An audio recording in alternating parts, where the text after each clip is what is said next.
तर खोडानंतर मग तुम्ही काही थांबला नाही, म्हणजे ते सगळा संघर्ष झाला, गोष्टी झाल्या.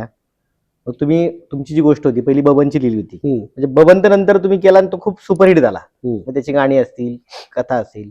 बबन तर आधी लिहिलं होतं. मग बबनला खोडासारखं बबनचं काय झालं का, म्हणजे पुढे लगेच सहज निर्माता मिळाला, काम पूर्ण झालं, रिलीज झाला की त्यात काही गोष्टी झाल्या का? बबनला काही अडचण आली नाही. बबनला मग आम्ही मग निर्मात्यासाठी काही फिरत बसलोच नाही. बरोबर.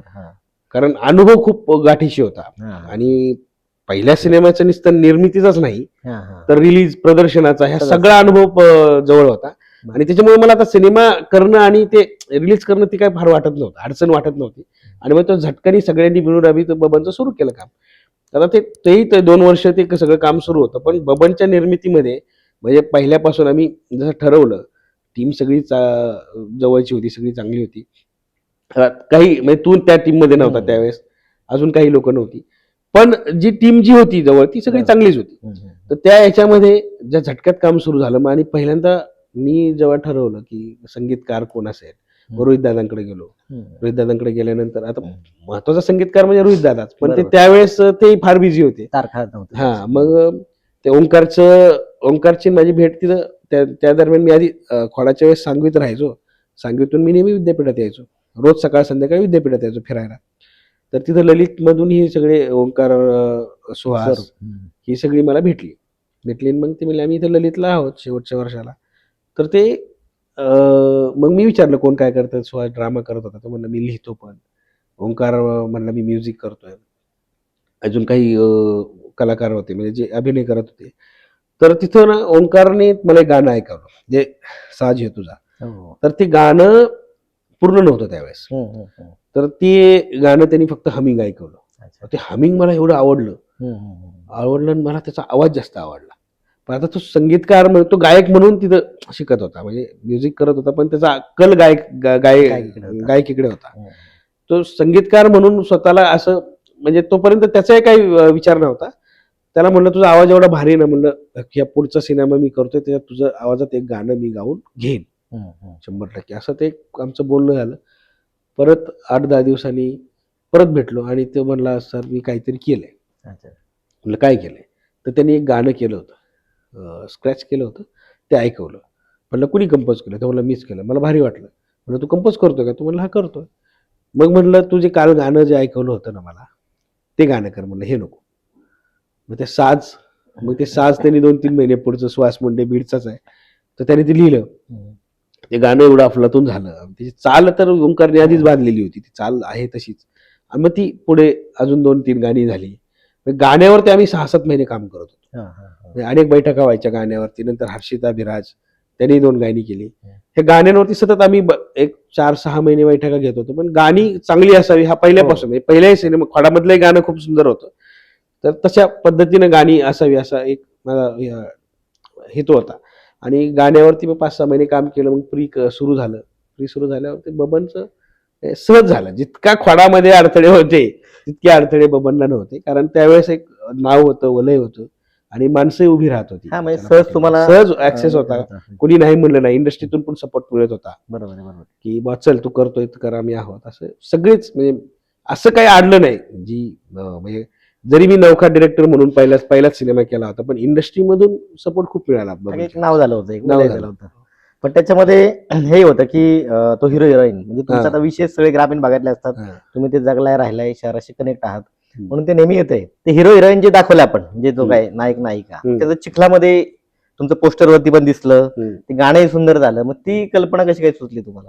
आता बबनची गोष्ट जी आहे, गोष्ट म्हणजे तो एका तरुण शेतकऱ्याच्या मुलाचा तो संघर्ष आहे, ज्याला स्वतःचं पोझिशनिंग करायचंय गावात, असा तो एक हे आहे.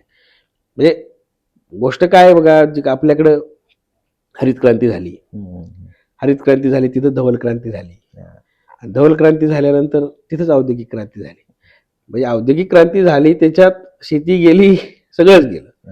म्हणजे हा जो हे जे फार मोठा संघर्ष आहे गावामध्ये, ही मोठी समस्या आहे. हे लोकांच्या लक्षात येत नाही की चांगली शेती होती, चांगली सुपीक जमीन होती, पाणी होतं, ते सगळं संपलं कारखानदारीमुळे. ते सगळं येत्या काही काळात तो जो पट्टा आहे, म्हणजे दिसेल लोकांना की अरे सगळा नापीक झालाय किंवा हे झालाय. तर तिथल्या शेतकऱ्यांची समस्या फार मोठी आहे. मुळात शेतकरी हा कंपनीत 6 ते 10 किंवा 6 ते 5 6 ते असं काम नाही करू शकत, कारण तो शेतकऱ्याचा पिंड नाहीये असं ठरलेल्या याच्यात काम करणं. तर ही सगळी मंडळी कारखान्यात कामाला लागली ना जमिनी गेल्यानंतर. यांनी करायचं काय बरं, ज्यांच्यात थोड्याफार जमिनी राहिल्या होत्या त्यांनी स्वतःच काहीतरी अस्तित्व उभं करायचा प्रयत्न केला. तर ह्या सगळ्यावरती बेतलाय तो बबन सिनेमा. आणि हे सगळ्या गावाकडची समस्या आहे, सगळ्या शहरालगतच्या गावांची किंवा MIDC लगतच्या गावांची ही समस्या आहे. तर ही समस्या घेऊन सिनेमा केला आणि म्हणजे त्याचा खूप अर्थ आहेत त्या चिखलात असले. मुळात शेतकरी हा कायम शेती मातीत ह्या खेळ झालेला असतो.